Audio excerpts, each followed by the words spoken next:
Good morning. Well, we will continue our studies in 1 Corinthians chapter 9. If you remember, last time we were talking about Paul boasting about his rights because he is sentimentally hurt, and whatever he even deserves, the church at Corinth is not willing to give. They are suspicious that he is greedy for money. And that's why in verse 3, 4 and 5 he is arguing, don't we have the right to take a believing wife along with us to do other apostles and the Lord's brothers?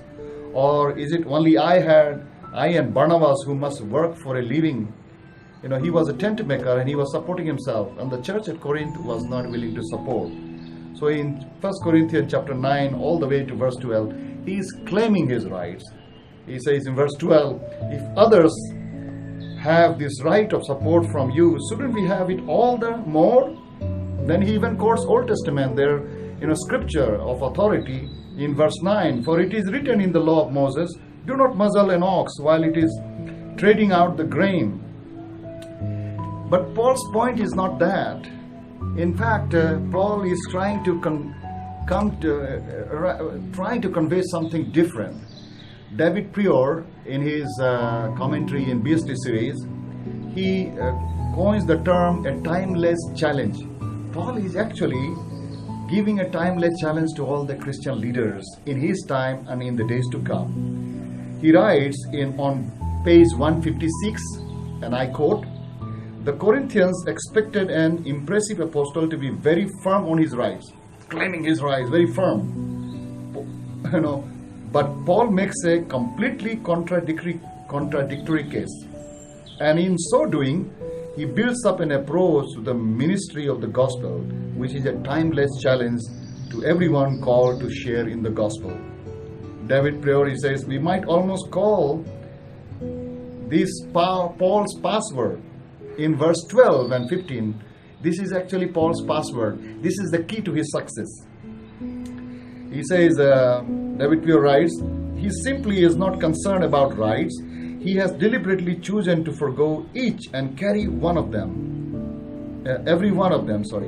Forgo each and every one of them. He had the inner freedom to do so, which few Christians actually achieve.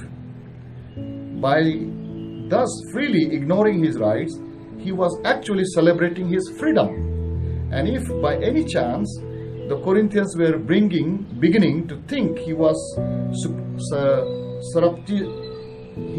surreptitiously slipping in a request for some material provision of his daily needs, they could forget them as well.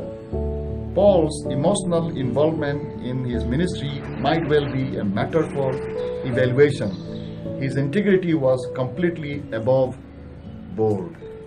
So Paul exhibited a wonderful integrity when he writes in chapter 9 verse 12 and verse 15, both sentence starting with word but, conjunction, but. But we did not use this right. On the contrary, we put off with anything rather than hinder the gospel of Christ. Verse 15 again, he says, but I have not used any of these rights, and I am not writing this in the hope that you will do such things for me.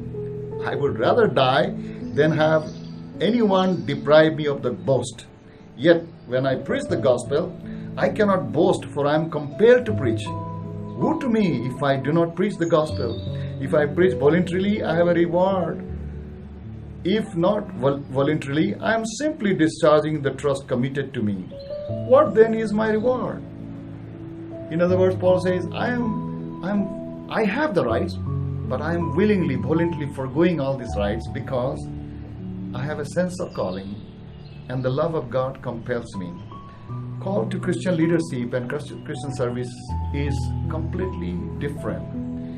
We don't serve God, we don't serve people because we are expecting some reward, because the rights will provide us some facilities and privileges, not because I'm claiming my rights, I'm concerned for right, but what most motivates me is the love of God that compels. May God help us to understand this timeless challenge of Paul and embrace in our Christian ministry. May God bless you wherever you are, that you may serve the Lord with joy and delight. and enjoy Him in every situation and serving His cause. Blessings.